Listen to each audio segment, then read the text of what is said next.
Good morning, everybody. This is Griffin Greer with Motility's Professional Services Department.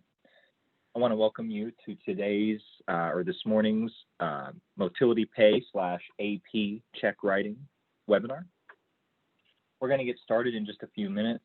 I usually leave about 5 minutes in the start to let everybody get settled in, top off their coffee, and get ready to learn the MotilityPay and AP check writing processes within Motility.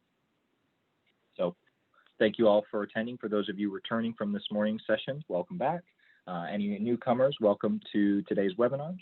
So like I said, we'll give about 4 minutes here and I'll go ahead and get started.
All right, everyone. It looks like we've got everyone joined that will be attending this morning's second webinar. So again, for those of you who might have joined late, my name is Griffin here with the Professional Services team. Today, we're going to be talking about the AP and MotilityPay processes within the Motility software. This by no means is a definitive, training on this. There's obviously a lot of factors going into accounts payable, what populates there, how to generate transactions, research, writing off any bad debt at the end of the year. But today we're just focusing on simple check writing, submitting your batches through MotilityPay, and a little bit of the reporting that's tied in as well. So typically with AP, we are wanting to start with what's outstanding to be owed. Right? What do we do? Each one of our rooftops separately or doing one big batch. So why don't we go ahead and start with an aging report. So I'm going to navigate to reporting to begin, and I'll do that by clicking on the reporting shortcuts you'll see here on the left. Keep in mind, most of the software has shortcuts to reporting as well. So for a moment, if I pull up our parts and service module, you can see that reporting shortcut right here as well. So you can get there also, program reporting. There's always easy ways to get to it. So now that I'm in the reporting section of our system, I want to navigate to an AP aging report. I'd like to figure out, I've got a stack of invoices on my desk. I'd like to know, what I need to pay for this particular check run. So I will navigate to accounting reports, accounts payable reports, and as you can see, there's quite a few here, whether it's our supplier listing, general supplier information like their last payment date, outstanding payable balance. But today we're focusing on aging. All right, so as you can see, there's 8 different versions of this report. Well, really 4. And then of course, those same 4 reports can be exported directly into Excel. For those of you who prefer working in that platform to, get the transactions outlined the way you need. But in this case, we're just gonna run the built-in PDF version of the report. And I'm gonna pull the aging report by transaction. I could specify certain parameters here, like certain vendors that I'm looking to pay. Maybe just one vendor that I know my balances are out of date that we need to catch up on. In this particular example, I'm going to do a AP run for just one of my stores. I could run this for all locations at once, but maybe I haven't quite got AP cleaned up and ready to do a check run for all of our locations, but I do know that the B rooftop has everything ready to go. There shouldn't be too much outstanding. I've got a stack of invoices for them on my desk, so let's make sure the system agrees to the invoices I have. So I'll set store B. We could pick a specific AP account by plugging that in here, but these AP reports are designed to automatically look for AP accounts, so I can leave these fields blank and know that it will grab any accounts payable assigned to Profit Center B. You can age from a specific date. Maybe you're researching historically aged transactions older than a year to go ahead and convert those into a bad debt expense. But we're going to go ahead and run this currently and say age every transaction from today's date, and I want to go ahead and see all balances. So we'll go ahead and run this report and let's see what it populates for us. So on my AP aging transaction report, I show a handful of vendors here. It looks about 5 or so. We've got Dave's Fitting Shop, who's a sublet company we work with. They do a little bit of upholstery for us. Looks like there's a payable outstanding there within 30 days at $250. And if we pay prior to the discount date here that was listed as the 29th, we get a $12.50 discount. So the system will automatically accrue these discount amounts if we go ahead and pay these balances by that discount date. So we'll want to make sure we get this payroll or that Dave's Fitting Shop company paid before the 29th so we can capture that discount. As we go down the list, you'll see I do have a Freightliner invoice. This is a little bit old, right? Back in 2019. So actually 2017 if we look at the original transaction date. So looks like we had 2 years to pay it, and yet we still missed our deadline there. But let's go ahead and get that Freightliner account trued up and make sure we pay that $500 outstanding to them. As you can see, this is pretty straightforward through the rest of this process. You've got your Duke Energy balance, your Spectrum Internet balance for our internet bill, and then it looks like a Wells Fargo floor plan payoff. For that process, we do have an automatic floor plan payoff retrieval in that when you sell a unit in the system, we can automatically move the balance of that floor plan into an accounts payable account for your AP writing team to handle. So again, these are just additional automation processes within the Motility platform that will hopefully make AP check writing a little easier. If any of these transactions look odd or I don't understand, maybe where that balance is coming from, you can always click on any blue or hyperlinked text within our PDF reports. Typically, this is on the accounting side, but there are some additional front-end reports that allow this. But you can click on that, and what it will do is the system will rerun a report specific to that transaction. So I can see there's our $500 payable balance generated from Spectrum, and I can see here it used our telephone expense or our internet expense account, and I have 3 separate splits here. It looks like we have split this across maybe multiple departments, right? We're making sure that we equally bill our sales, finance, and parts and service departments for the expenses of our internet usage.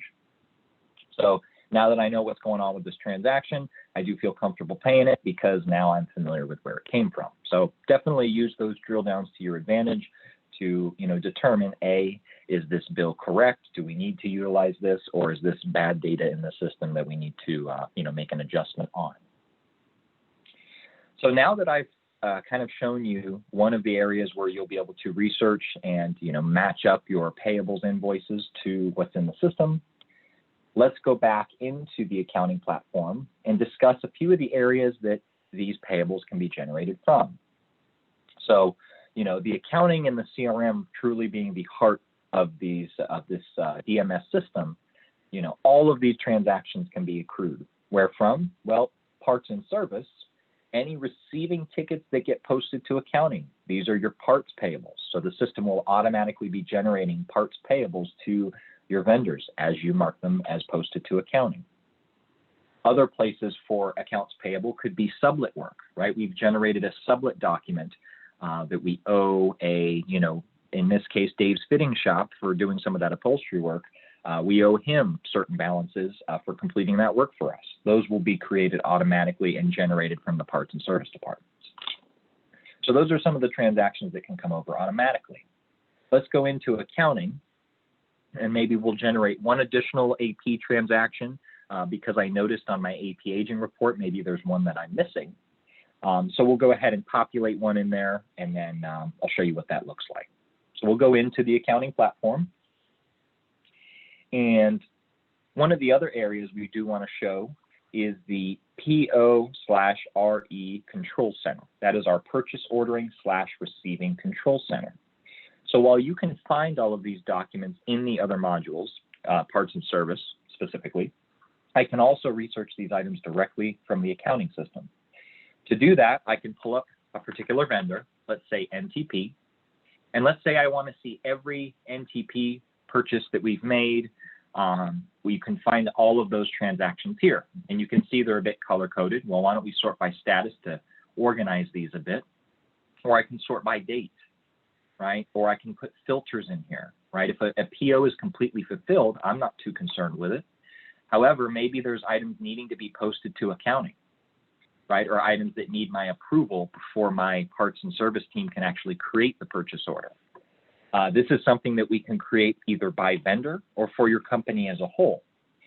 So briefly showing where these PO approvals can get set up, in the parts and service module in the edit, modify PO approval settings, you can set company-wide specifics. So for example, I have set in here a PO approval set up for all suppliers. So this is any vendor we purchase from. I could specify this one vendor at a time, but we're saying for any vendor purchase, whether it's a purchase order for parts, a general purchase order for things like shop supplies, expenses, or a unit purchase order for any of our unit purchasing, we are required to get an approval signature or an approval stamp onto the PO if it is over $2,500 and under this maximum limit that we've set to make sure that we can always capture a large dollar amount. Meaning that for our team members to create that PO and mark it as ordered, it does require approval. So that is something where the accounting team can then use that needs approval information, open up one of these documents, and if the accounting personnel that's attending to this is the approver, they just simply open that document up, mark it as approved through the approval section, and if I were the approver, I would have access to this. It looks like I do not, so we would have to find the individual who does approve all of our purchase order ordering. Or I can mark it as denied so that our purchase ordering team knows that either they keyed in things incorrectly or possibly ordered from the wrong vendor. So just keep in mind we can do a lot of restriction on the front end of the system to prevent incorrect payables or lots of payable adjustments needing to be entered because the team didn't quite key in the purchase correctly. So having that access directly from the accounting system is really nice to be able to just quickly jump in, make sure these items are getting approved on time. So of course, those parts orders can get ordered as quickly as possible. Another area that we can show where accounts payable can be generated is simply a general journal entry. So I can go into my Z1 journal, or perhaps if it's we'll just make a general journal transaction. And why don't we go ahead and add one in? So let's just say I've received an invoice on my desk from Duke Energy, right? They're our power provider at the dealership. And I don't see on my payables report that we looked at earlier that particular invoice. As a matter of fact, if I run that aging report again, I did see Duke on there, but this isn't the invoice that they've sent me. I have an outstanding $5,000 bill owed to them, but there was also an unpaid transaction from earlier in the year.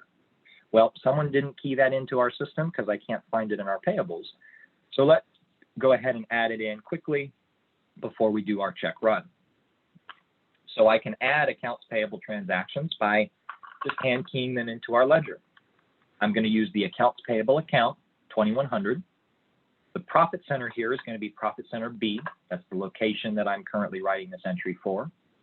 The department that this is impacting is primarily for our revenue and expense and cost accounts. Balance sheet accounts aren't quite requiring a department, but we can code this to maybe say administrator.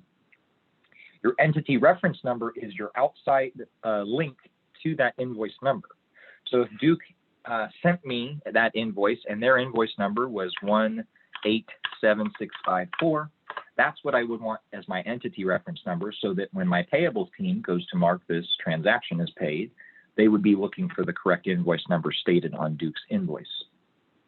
We also want to use Duke's entity record. So using entities in our system, if you create those entity records with the name of the company, it makes it very easy to just type that in and continue.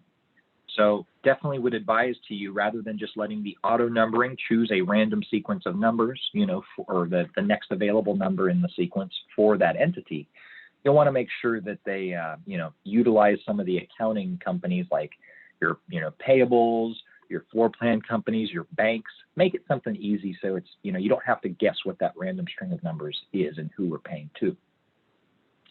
So Duke, let's say that bill was a $500 power bill. Maybe it was, an overage that we just never paid. So I'll go ahead and put that in my credit column. Now we want to go ahead and apply the offset.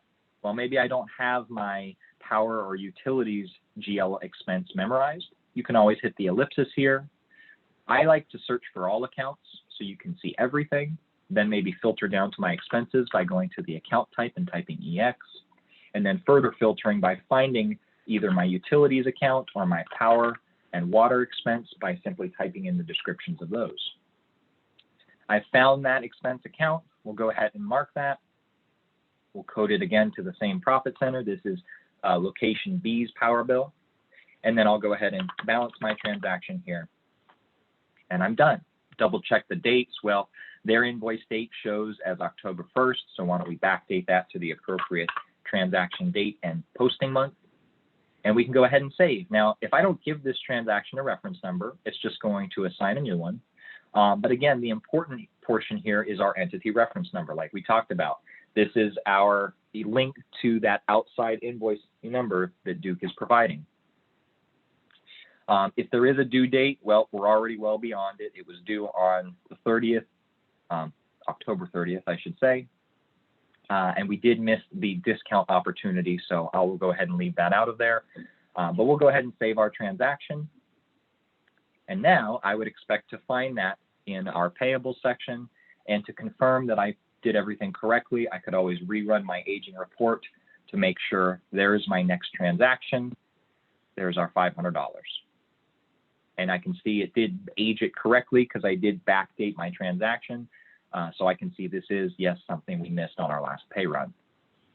So now it's actually time to go into our AP check writer. We've researched a couple of areas where payables can be created, either automatically from the front end of the system or by hand through an accounting transaction. So now we're going to navigate to the write checks and drafts system of the program. So from here, we need to pick the operating or the checking account that we're writing from. If you have a number of checking accounts or saving accounts that you could utilize, these will all be listed here with the GL account in the bank's description. Okay, so I'm going to go ahead and pick our Bank of the East and maximize our check writing screen so it's a little easier to see. Now I want the system, on the left here, I'm seeing any checks cut earlier in the month, right? We're looking at currently the posting month of 10, so any October checks are going to show here on the left. But now I want to go ahead and generate a pay run similar to the AP aging report that I just saw. Well, the easiest way to do that is to use our auto check writer batch system. And what this will do is populate my payables or my check run with the vendors that we owe balances to through the due date that I select. So why don't we go ahead and do that? I'm doing a check run for the B rooftop. Now I could either leave this blank and see all rooftops, but I'm just doing a check run for this store. I know the payables haven't been quite cleaned up in our main flagship store or in our other rooftops, so we're just going to start with this one. I could do an entity number range for certain vendors or a certain specific GL account, but really I'm just concerned with everything due through November 30th. That's the pay run that I'm currently doing, so we'll go ahead and hit proceed to check writing. Now the system on the left has populated 5 vendors that the system shows payable balances owed through 11/30/2020. Okay, so let's pick that first one here. We've got Dave's Fitting Shop. Okay, so Dave's Fitting Shop is a sublet vendor we work with. I can research this transaction by hitting the V button and navigating back to the document that generated it. But I do have an invoice in front of me from Dave's. It matches our balance here. He's included our discount date. So all I need to do here is to hit pay, and the system at the bottom here will generate the entry necessary. It will credit our bank account in the equivalent amount of $237.50. There's our accounts payable line that we're fulfilling, and it looks like we're applying our discounts to a parts retail counter GL account to offset the balances of that sublet discount. So here, everything looks good to me. My check number will be the next available in the run. We'll go ahead and hit save here and move on. So pretty easy, as long as the payables are being keyed in correctly, the system now shows me where I'm at. I have a outstanding, that's so far where I'm at on my check run, and let's continue. I've got both of Duke's invoices here, the one that we were missing that we applied via a manual transaction, and then one that was already outstanding in here, which looks to be our current month's payable bill. I can click Pay All over here at the top, mark this as saved, and now that check is completed. So you can see this process is fairly straightforward in that, you're just working through and letting the system populate for you what is owed based on how the AP was keyed in. If things are being keyed in appropriately at the correct times, then all of it should be in here. You do have the ability to research these transactions, like I mentioned, by hitting that V button. Otherwise, with this Freightliner entity, if you notice, I have a lot of outstanding payables, right? These will never go away.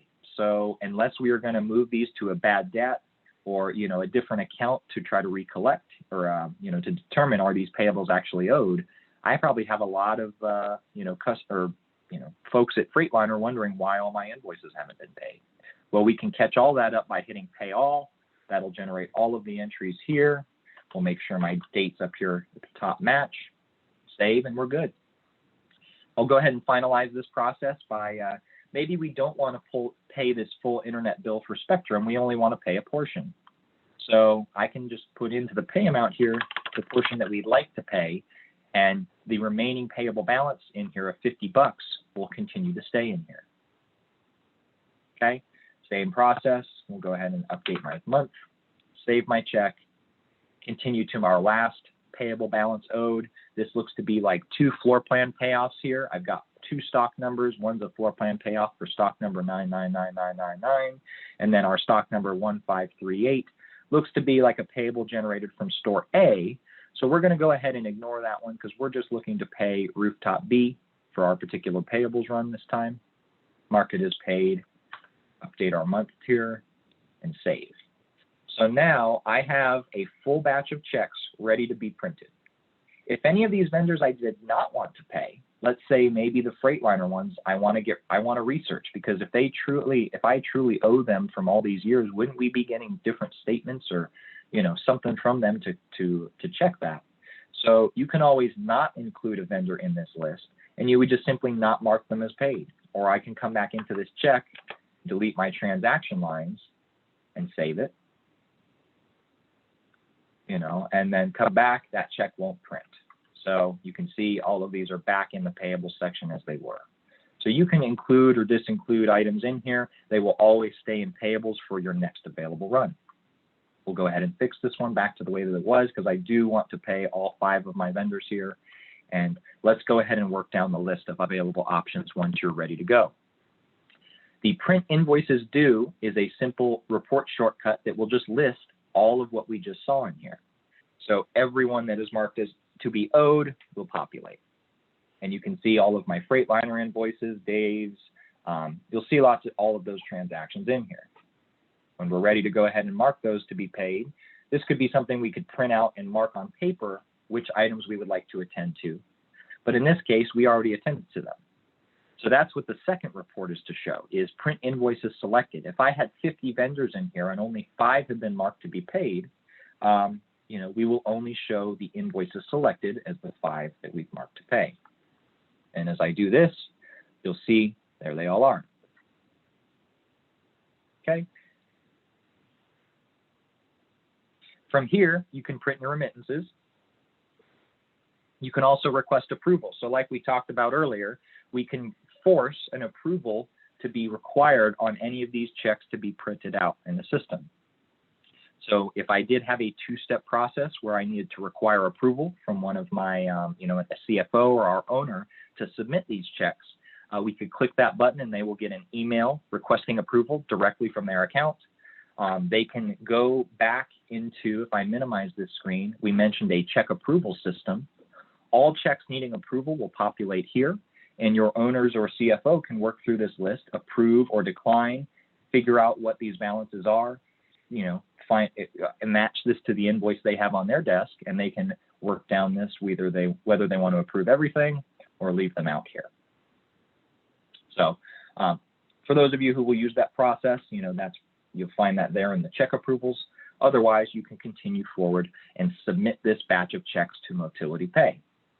So MotilityPay being our automatic check printing and mailing system, what this will do is through our integrated partner, when you click MotilityPay, the system is going to submit this batch of checks in a text file for them to then receive, print, and mail out those checks in standard mailing time. So now your check writing process is relieved from the dealership. These are all being handled for you. I have a team member on the call. His name is Josh Calipa. He is our MotilityPay specialist and can assist with any detailed questions you might have on this process. So if you do have any additional questions on this through the Q&A in the last few minutes of our webinar today, feel free to pose those. Otherwise, he will be reaching out to you with further documents and required to get this set up so that these batches can be submitted for you. If not utilizing that, marking the print checks, we'll simply print these checks out as hard copies for you to then distribute on your own. If I want to cancel the batch that I've just selected and I want to start all the way over, you can just hit cancel checks, hit the yes button, and now I've functionally canceled what we've just done. And if I restart the process by running my auto check writer again, the system's going to start the process over and provide me with my outstanding payables. And as you can see, it's placed everything back in, waiting to be paid or marked paid as we've done. So as you can see, the process is very straightforward. It's obviously dependent upon payables being keyed in a timely manner in the correct fashion, right? The right vendors are being selected, the right amounts are being chosen. But no, with the appropriate permissions in the system, you can always correct, adjust, or make changes as you see fit. getting into this this payable process, so that when you go to do your check run, you don't have to start over, make adjustments, all of that. Use the reporting that's available in the system to identify these items first, make sure that the team is keying things in correctly. Then your pay run should be pretty straightforward and hopefully quicker than ever, especially with our MotilityPay enhancement. So we will expand upon AP check writing and some of the other banking processes later on today. We do have an accounts receivable webinar scheduled for, I believe, 2 p.m. Eastern. Let me go ahead and confirm that time for you.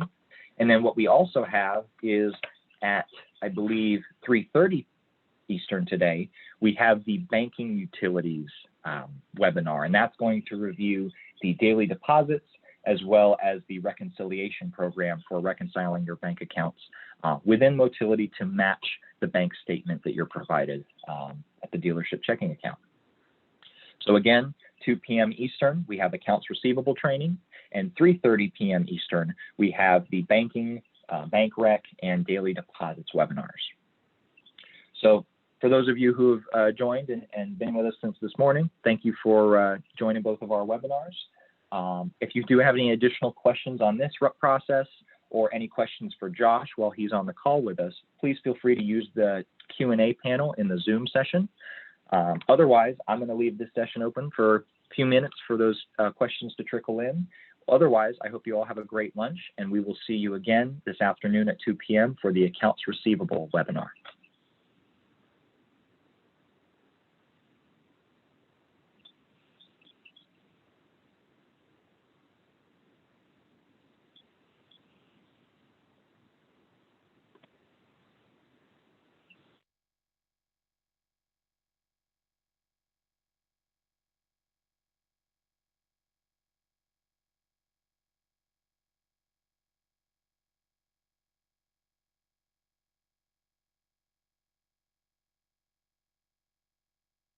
All right, we had a question come through from Airstream of Scottsdale mentioning we purchase parts on credit card from vendors that we are not on account with.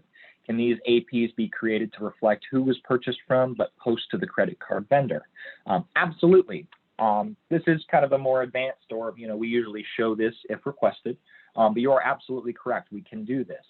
When you're setting up your vendors in the system, I'm going to open up our CRM module here.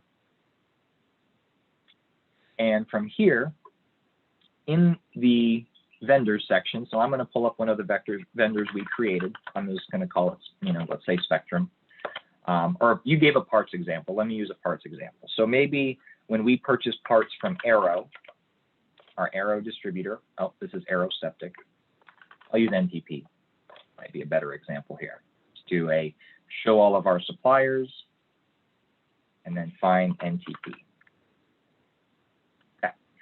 So my NTP vendor that's in my system here, if I go to their accounts payable tab, we have some presets here we can predefine on this entity so that it is always pre-populating with the same info. There's a section here called Pay To.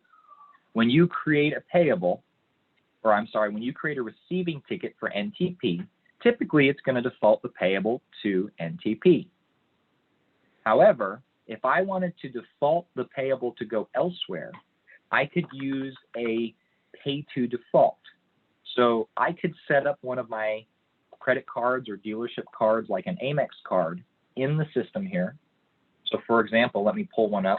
If I type in Amex into the company name field, you can see there's an Amex card dash grip, right? So at some point I've created this card, so I'm going to go ahead and pull it up. Let's make that Amex designation, the entity number, a little easier. Maybe the last 4 of that Amex is 1110. So I'll go ahead and save that.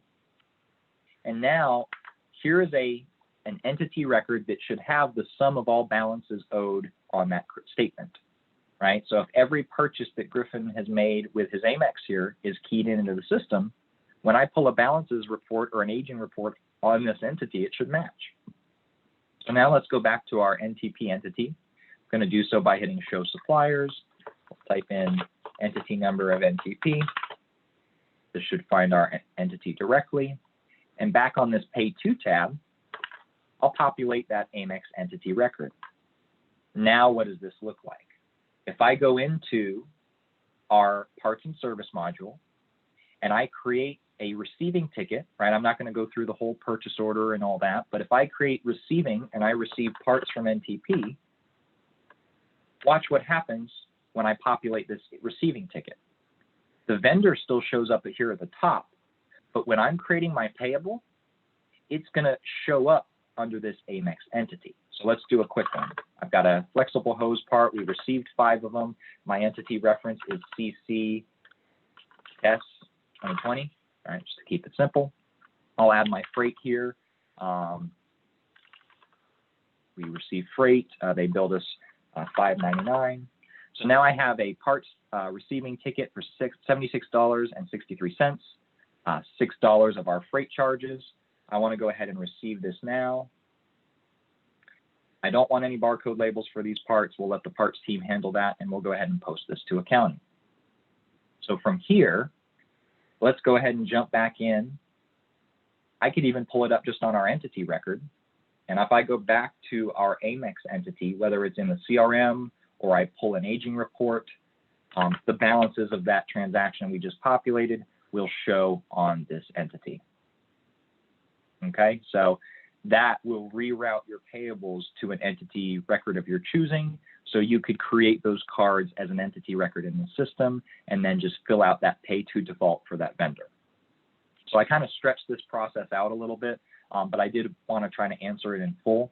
Hopefully that answers your question on that, but it's going to be just setting up those credit cards as entities in the system, locking them down. You know, no one can edit them except the AP team. And then, of course, just assigning those on each of the vendors that you utilize that credit card for. So now, coming in here, if I were to cut a check and I needed to, pay off that statement balance, if I pull up that Amex card entity, whatever transactions will populate. So still waiting for it to transfer over. Usually takes about a minute. Of course, you're welcome.